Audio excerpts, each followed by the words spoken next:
Halo Sobat Bola Mania, kembali lagi di BRC Official. Ada kabar menarik nih mengenai Daisuke Sato David da Silva jaga asa Persib Bandung bersaing dengan PSM Makassar. Kemenangan yang diperoleh Persib membuat pertandingan pekan depan menjadi penentuan juara Liga 1. Persib unggul 2 gol terlebih dahulu. Gol Martin sempat membuat Persib deg-degan. Selisih poin Persib dan PSM kini menjadi 10. Apa yang terjadi?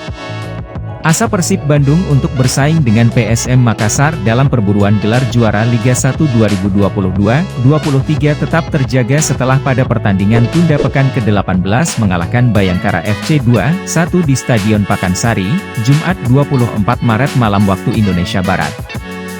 Hasil itu membuat penentuan gelar juara bakal ditentukan pada pekan depan. PSM membutuhkan satu kemenangan untuk memastikan trofi Liga 1 berada dalam pelukan mereka.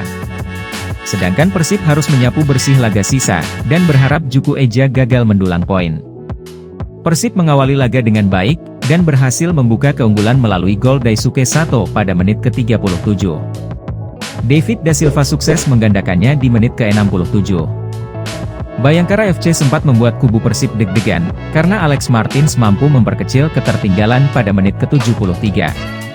Persib akhirnya bisa bernafas lega, karena Bayangkara FC tidak berhasil mencetak gol tambahan, sehingga Maung Bandung memetik kemenangan 2-1. Gambaran besar. Kemenangan ini memangkas selisih poin Persib dengan pemuncak klasemen sementara PSM Makassar.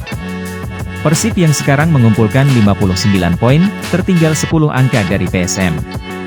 Persib juga masih memiliki satu pertandingan sisa lebih banyak dibandingkan PSM. Sedangkan bagi Bayangkara, kegagalan mendulang angka dari dua tim teratas klasemen membuat posisi mereka tidak berubah di peringkat ke-7 setelah mengoleksi 44 angka. Selanjutnya buat Persib dan Bayangkara.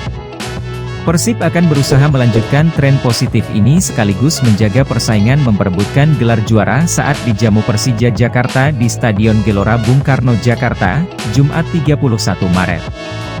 Sedangkan Bayangkara FC menerima kedatangan Rans Nusantara, Kamis 30 Maret. Nah itu dia Sobat Bola Mania untuk update kabar kali ini, bagaimana pendapat kalian Sobat? Tulis pendapat kalian di kolom komentar ya Sobat dan jangan lupa untuk like, comment, and subscribe.